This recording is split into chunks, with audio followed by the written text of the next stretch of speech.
इंसाफ की आवाज़ news channel में आपका स्वागत है। जुल्म के खिलाफ देखते रहिए इंसाफ की आवाज़ news channel. Social democratic party of India SDPI ने अर्जेंट में प्रेस कॉन्फ्रेंस ली। कल दिन में हम लोगों ने एक पोस्टर चलाई थी कि गिरेट सुमैया को काली झंडी बताएंगे कारपोरेशन के गेट पर, मगर हमने ये देखा कि शहर में कुछ लोग उसका एहतजाज कर रहे हैं और उसके हमारा एहतजाज करना, उनका एहतजाज करना, कहीं गिरेट सुमैया को ज्यादा क्रेडिट ना मिले, इसके लिए हमने हमारी इस तहरीक को वापस लिया।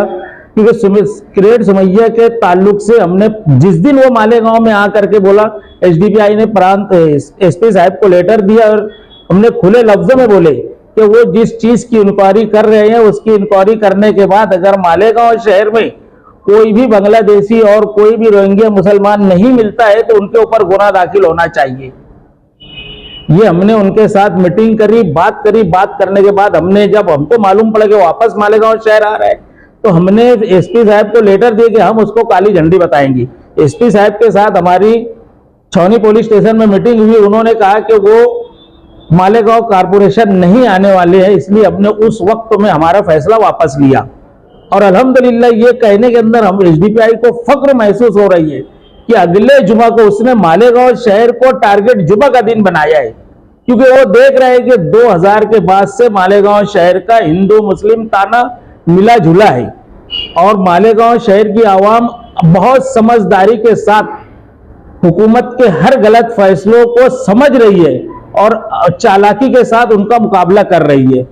एसडीपीआई ने उस वक्त रोका और एसडीपीआई के बोलने के ऊपर गिरेट सुमैया पुलिस वालों ने उसको मालेगांव महानगर पालिका में आने नहीं दिए। उसको छौनी पुलिस स्टेशन के अंदर बैठा करके उससे एफआईआर और गुना दाखिल हुआ। इस मर्तबा उसने फिर मालेगांव शहर में आने के लिए प्लानिंग किया, ऐलान किया और बहुत फौज फाटे के साथ आया। उसके फौज फाटे के साथ आने के साथ एसपी साहब से जब हमारी बातचीत रात में हुई तो हमने एसपी साहब के बोलने के ऊपर हमारी बात को वापस लिया। हम ये चाहते हैं कि मालेगांव शहर के अंदर जो कमेटी नेमी गई है वो कमेटी अपने सही ढंग से काम कर रही है।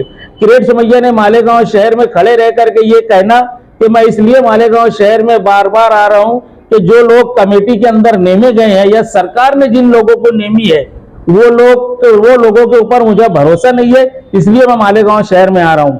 और मैं पुलिस डिपार्टमेंट से जितने भी वो उसके एरिया के अंदर जहां वो जा रहे हैं, जो पुलिस स्टेशन उसकी हद्दी में आते हैं, मैं ऐसे पुलिस डिपार्टमेंट से भी गुजारिश करूंगा कि हम लोगों को समझाने से पहले आप लोगों ने उसको भी 149 का नोटिस देना चाहिए। मालेगांव शहर के अंदर आकर के वो मालेगांव शहर का माहौल खराब करने का एक सियासी हरकंडा इस्तेमाल कर रहा है और उस सियासी हरकंडे को एसडीपीआई जो है अपने झंडे और बैनर के साथ उसका हर एहतजाज करेंगी। मैं मालेगांव शहर में जो टीम नेमी गई है, जो काम कर रही है, उनसे भी मेरी ये गुजारिश है कि गिरेट सुमैया अगर आ करके आपसे मालूमात ले रहा है तो एसडीपीआई भी आप लोगों के पास आएंगी।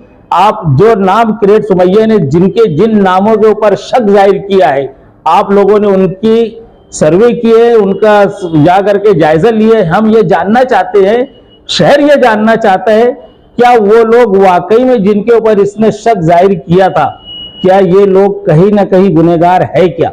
अगर ये गुनहगार नहीं है तो इनको क्लीन चिट देना चाहिए और गिरेट सुमैया ने ऐसे लोगों से शहर के अंदर माफी मांगना चाहिए।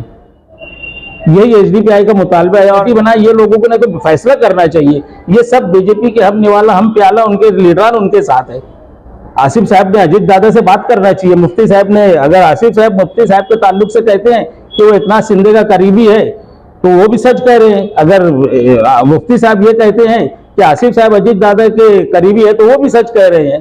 तो ये दोनों तीनों हम निवाला हम प्याला है बीजेपी के। ये लोगों ने बैठना चाहिए कि हम तुम्हारे साथ उस वक्त तो आएंगे जब तुम जो सरकार के अंदर तुम वो सरकार ने कमेटी नहीं है। आप बैठ करके शहर की तरक्की के लिए करोड़ों के फंड की बात मत करो। इस शहर का मुसलमान अगर जिस दिन ठान लेगा उस दिन जितना पैसा हुकूमत इनको फंड दे रही है तरक्की के नाम पे, ये शहर का मुसलमान और ये शहर का गरीब उससे डबल पैसा इनको जमा करके देगा 24 घंटे के अंदर। ये शहर के मुसलमानों की गैरत है। आप जो कमेटी नेमे हो कमेटी जा करके सरकार से बात करिए कि हम उस वक्त तुम्हारे साथ आएंगे जब तुम ये कमेटी को बर्खास्त करेंगे। ये हमारे मालेगांव शहर के मुसलमानों के साथ इंसाफ देंगे या महाराष्ट्र के मुसलमानों के साथ इंसाफ देंगे। आज ये पूरे महाराष्ट्र का दौरा कर रहा है। वैसे उन्होंने सियासी तंजीम रखी है उसके अंदर कभी कैसे यही तो एक सियासत है, गैर सियासी ही एक सियासत है। उसके अंदर तब तो वेलकम किए जो लोग मालेगांव शहर की मदद करना चाहते हैं, नहीं, वैसे लोगों को दावत उनकी तरफ से। देखिए उनके तौल और फेल में फर्क है। उन्होंने जो स्टार्ट किए थे प्रोग्राम, जब उन्होंने लिए थे 21 तारीख को हम डिक्लेयर करेंगे, आप लोगों को याद होगा या आप लोगों के मोबाइल के अंदर वो चीज रिकॉर्ड होंगी जो उन्होंने स्टेट से कहा था कि पार्लियामेंट इलेक्शन के लिए हम एक कमेटी नेम रहे हैं।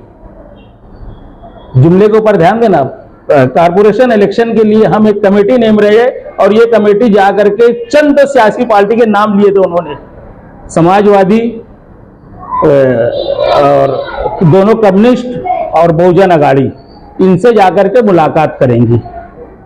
और वो मुद्दा किनारे रह गया और उसको उन्होंने यहाँ पर डिवाइड करे। मतलब बोलने का ये है कि जिनके कौल और फेल में फर्क है वो खुद फैसला नहीं कर पा रहे कि हमको करना क्या है।